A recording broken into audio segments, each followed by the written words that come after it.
Hello, hello, c'est Vanessa. Je suis ravie de te retrouver sur ma chaîne J'optimise mon budget. Je te souhaite tout d'abord la bienvenue. Alors, dans cette vidéo, nous allons parler du sujet de Noël. C'est une période que j'adore, honnêtement.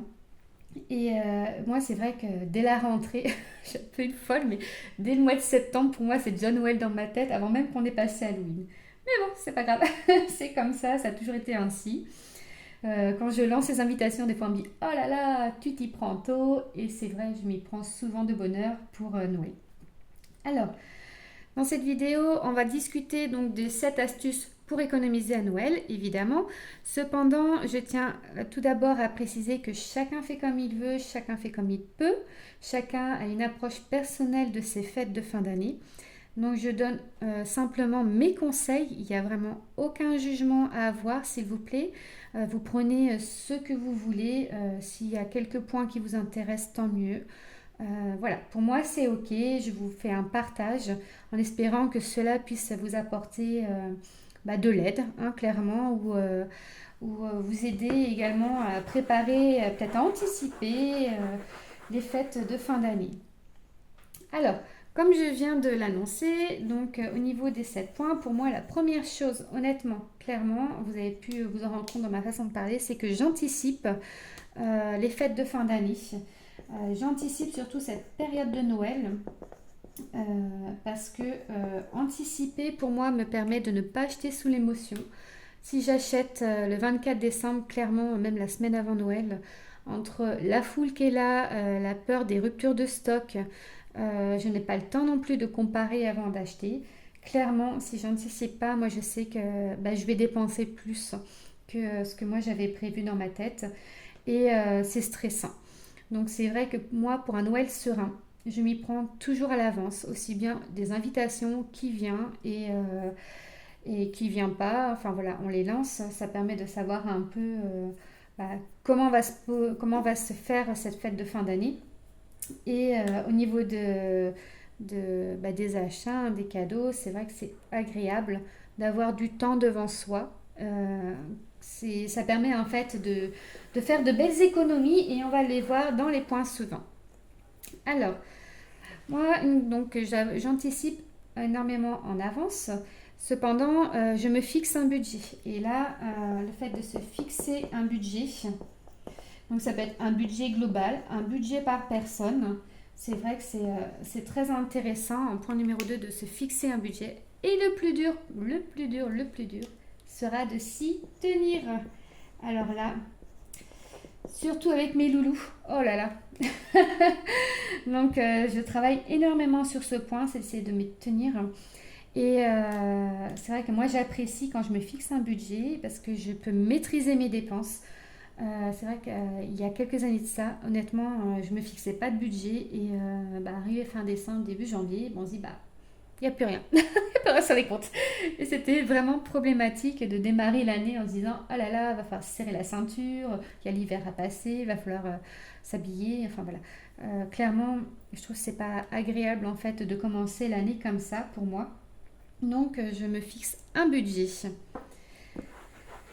Après, avant tout, concernant mon entourage, je privilégie la communication auprès d'eux. Je vais leur demander, clairement, je vais leur demander ce qui leur fera plaisir ou ce dont ils ont besoin. C'est vrai qu'il y en a qui aiment bien faire la surprise. Alors, il ne faut pas se tromper, hein, mais c'est vrai que quand on connaît bien la personne, on peut faire des surprises. Après, moi, je pars du principe, par exemple, on va dire pour mes ados, mais également pour d'autres personnes de l'entourage, mais c'est bien quand on demande parce que ils vont dire, nous, on a besoin de ça ou on veut ça. Ça nous permet déjà de juger leur envie. Et c'est vrai que des fois, elle est différente par rapport à nous. Euh, et même au niveau de l'entourage, ça évite clairement par exemple, d'offrir quelque chose et que le lendemain, ça soit en vente sur les sites d'annonces comme tous les 25-26 décembre, où il y a plein de cadeaux qui sont en vente en ligne parce que malheureusement, le choix a été loupé par la personne qui a offert et ça arrive plus souvent qu'on ne le croit. Donc c'est vrai que nous, on ne se sent pas gêné par rapport au fait de dire clairement si on a besoin de quelque chose ou autre, ou des fois non, j'ai pas d'idée, ou ou voilà, d'être honnête. Voilà, l'honnêteté, clairement, enfin voilà, la communication et l'honnêteté et de demander. Nous, c'est comme ça qu'on procède. Après, c'est vrai que, bon, il y a des personnes, on va dire les jeunes des fois aussi, ou ça peut être aussi pour les personnes plus âgées, mais des fois, euh, ils ont besoin d'un gros cadeau. Et donc, on va se regrouper euh, pour, euh, pour acheter les gros cadeaux. Et clairement, c'est vrai que parfois, on se dit, bon, bah, chacun veut faire son petit cadeau, et finalement, ça va faire plaisir moyen. Et si la personne souhaite une console, c'est vrai que ça coûte assez cher, souhaite un ordinateur, un téléphone, un appareil électroménager ou autre. Enfin voilà, on a des cadeaux qui peuvent monter très très vite en termes de prix. Et le fait de se regrouper à personne, ça permet que on ne se ruine pas, de faire plaisir à la personne à qui on offre. Et tout le monde est heureux. Donc je trouve ça sympa également de se regrouper pour faire des cadeaux. Ensuite, alors là, c'est là où je me dis peut-être que certains, ça ne leur plaira pas ou autre. Moi, je suis totalement OK avec ça depuis plusieurs années et je ne trouve pas que c'est de la radinerie. Donc, nous, on va privilégier l'occasion. Et ça, honnêtement, on fait des bonnes affaires avec l'occasion et ça va avec le point numéro un quand on anticipe. C'est vrai qu'on a le temps de comparer, donc c'est vrai qu'en anticipant, bon, on peut trouver des offres promotionnelles. Mais en occasion, honnêtement, on va trouver des choses des fois à l'état neuf, quasi neuf, parce que la personne voilà, avait ça dans ses affaires, n'en avait plus besoin, ou alors un achat que finalement s'est avéré pour elle inutile. Donc on peut vraiment, vraiment faire de belles économies avec l'occasion. Moi, de mon côté, j'adore Vinted. Il y a aussi Le Bon Coin, Facebook Market. Pour les jeux également, il y a les bourses à jouer qui sont en train d'arriver. Donc c'est vrai que parfois aller faire un tour, ça peut être intéressant. Donc l'occasion, bah, c'est plus, plus, plus. Après, j'aime bien également l'occasion parce que d'un point de vue écologique, ça redonne une vie à des objets qui auraient pu en fait bah, finir à la poubelle, hein, clairement. Il y en a qui finissent à la déchetterie malheureusement lorsque c'est pas vendu. Et également d'un point de vue économique, parce que l'occasion, il ne faut pas se leurrer, hein, c'est moins cher que le neuf ou alors il ne faut pas acheter, hein, clairement. Et l'occasion, par exemple, si vous fixez un budget, je ne sais pas, on va dire 60 euros pour un cadeau, en occasion, vous allez pouvoir peut-être acheter plusieurs choses en très bonne qualité que si vous aurez acheté neuf en magasin et alors sans anticiper ou autre, bon bah là, clairement, vous en avez un, voire deux, suivant ce que vous aurez voulu prendre. Donc voilà, l'occasion pour moi, c'est mon chouchou. Puis évidemment, quand je trouve pas d'occasion, bon bah là, on va avoir du neuf, hein, évidemment. Enfin voilà, on va pas ne pas offrir à la personne parce que voilà, on n'a pas trouvé d'occasion. C'est un peu comme la méthode bisou, hein, si vous connaissez. Nous, c'est vrai que on l'utilise dans notre quotidien également. Après, au niveau des cadeaux, alors nous, j'ai fait une catégorie sur les cadeaux parce que pour moi, euh, nous, en tout cas, on n'offre pas la même chose suivant la personne à qui on va l'offrir, suivant les affinités qu'on a et les âges. C'est vrai que, par exemple, quelqu'un qui vient de s'installer dans son appartement, par exemple, voilà, peut-être qu'il a besoin de quelque chose d'utile. C'est vrai que, honnêtement, une personne qui vient s'installer aura peut-être besoin d'un aspirateur, d'une bouilloire, d'un robot, enfin, on ne sait jamais, mais les cadeaux utiles, franchement, la personne sera vraiment heureuse de le recevoir. Si vous avez demandé en amont à la personne ce qu'elle avait besoin, peut-être qu'elle peut dire bah, moi j'ai plutôt besoin de ça, ça coûte cher de s'installer, donc elle peut vous dire bah, moi j'ai besoin de ça. Et c'est très bien. Après, on a les cadeaux, moi ce que j'appelle immatériels. Alors, en immatériel, pour moi, c'est tout ce qui est quelque chose qui n'est pas forcément palpable le jour J. Par exemple, on prévoit des vacances. Bah, on va offrir des vacances à une personne ou alors à sa famille ou faire des vacances à plusieurs. Ça, il y a beaucoup ça également au moment de Noël où des personnes font, bah tiens, on se regroupe et puis on va prendre une location et on va partir en vacances là. Donc ça va être un cadeau immatériel mais avec des souvenirs. Enfin, voilà, ça a une valeur, ça a une haute valeur sentimentale parce que ça va laisser des souvenirs aux personnes. Il y a les abonnements également, les abonnements salle de sport, abonnements magazine. Il y a également des soins. C'est vrai que bon, bah, c'est des petites cartes cadeaux, mais bon, honnêtement, c'est des soins. On a les chèques cadeaux, des fois, quand on ne sait pas honnêtement quoi offrir. Moi, je sais que pour une personne de mon entourage, elle adore jardiner. C'est vraiment sa passion. Bah, je ne vais pas lui offrir des graines au mois de décembre. Donc, je lui offre souvent des chèques cadeaux, un chèque cadeau sur la jardinerie qui est sur notre secteur.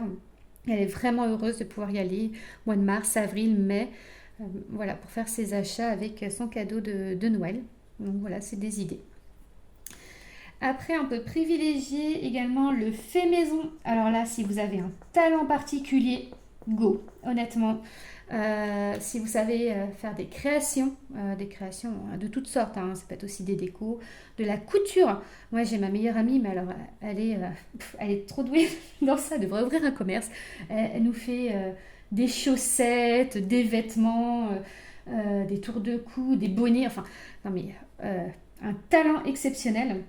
Bah, honnêtement, elle le fait aussi pour Noël. Bah, c'est une très très bonne idée, hein, quand elle a envie et quand elle a le temps, évidemment. Également, on peut faire des bougies, des paniers garnis si vous êtes très bonne cuisinière, que vous faites des bocaux. Enfin, honnêtement, des produits. Oui, par exemple, voilà, vous êtes cuisinière, vous savez faire des bocaux, donc dans les règles de l'art, évidemment, hein. Bah, vous les faites, vous pouvez faire même des biscuits sucrés, enfin honnêtement des biscuits secs, et vous pouvez créer votre propre panier garni avec des produits faits maison. Clairement, c'est une pépite, quoi. Et au-delà de faire des économies, je trouve que le fait maison, ça a une valeur sentimentale qui est vraiment très très haute pour moi, parce que la personne a quand même pensé à faire le cadeau. Elle a réfléchi comment donc elle allait le faire, elle a pris le temps de le faire. Enfin, honnêtement, ça n'a rien à voir que d'aller payer, d'aller acheter je dis ça comme ça, mais d'aller acheter un pull, par exemple, à offrir. Et quelqu'un qui a fait un pull, un super beau pull, bah, enfin, voilà, l'amour qui est mis dedans, c'est inestimable, clairement. Pour moi, donc le fait maison, je valide, honnêtement. Après, au niveau des cadeaux, alors on peut faire, enfin moi ça a déjà arrivé, de faire un système de loterie et je trouve ça super super sympa. Alors dans la loterie, on va y mettre un peu tout ce qu'on veut. Je m'explique. Donc lorsqu'on est plusieurs personnes, surtout les très grandes familles ou alors bah, on n'a pas besoin d'être nombreux, mais on va dire le budget est un peu serré. Au lieu de s'offrir un cadeau par personne et puis se dire oh là là, donc je vais mettre 15 euros lui, 10 là, machin. Enfin, à l'heure d'aujourd'hui, c'est compliqué de trouver quelque chose à ce prix-là qui soit sympa, qui fasse plaisir. Bah, parfois, je me dis, nous, on le fait.